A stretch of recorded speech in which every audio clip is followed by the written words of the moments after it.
Eva!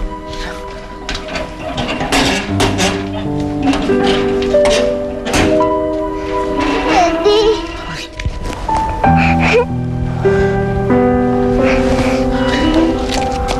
Gabi na, anak ka. Bakit lumabas ka pa? Nakita po kasi kita. Daddy, totoo po ba makukulong ka? Siyempre hindi. Huwag po kayong papayag na makulong, ha? Kasi po, di ba, sabi niyo sa amin ni Mami, babantayan mo kami. Paano na po pag nakulong ka? Sino na po ang guardian angel namin? Paano po pag may monster na nanakit sa amin? Eva, makinig ka sa akin, anak. Hindi ako makukulong.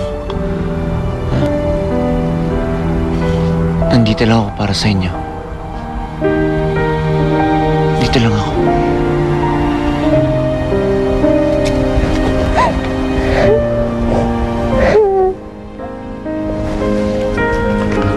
Sige na.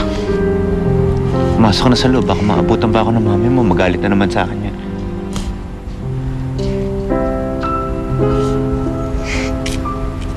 Huwag mo kalilimutan yung sinabi ko sa'yo, anak. Alagaan mo, mami mo, ha? Opo, Daddy. Mag-iingat po kayo palagi.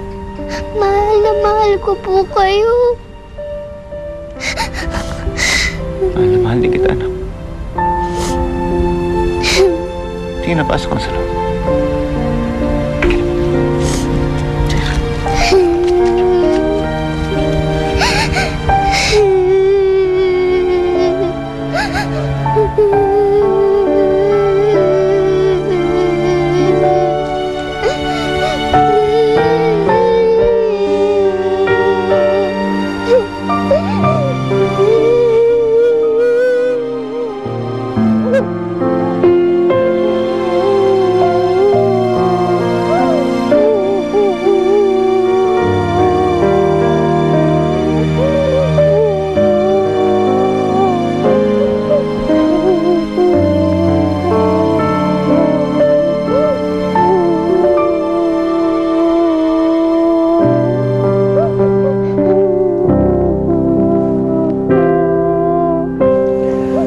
Bakit ganon, Kenneth?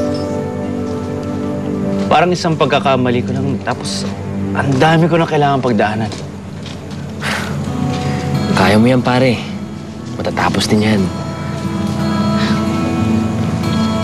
Parang buhol-buhol na ngayon nangyayari sa buhay ko, eh. Hirap ayusin. Si Melissa at si Eva lang ang kaligayahan ko. Kaya hindi sila pwede mawala sa akin. Ano naman plano mo ngayon? Alam mo, nakiusap sa akin si Eva. Huwag ko raw silang iwan. Huwag raw ako pumayag na makulong. Sakit pa lang nakitang nahihirapan ng anak mo. I'll do anything para hindi sila mapalayo sa akin.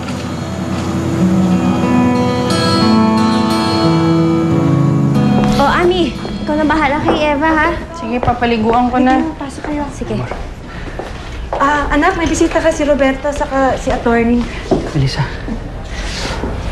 naglabasan ng counter affidavit ang kampo nila, Felix. Ano sabi nila? Base doon sa counter affidavit, ang sabi ni Felix, inamin daw niya sa'yo ang tungkol sa rape. At napatawad mo daw siya bago kayo ikasal.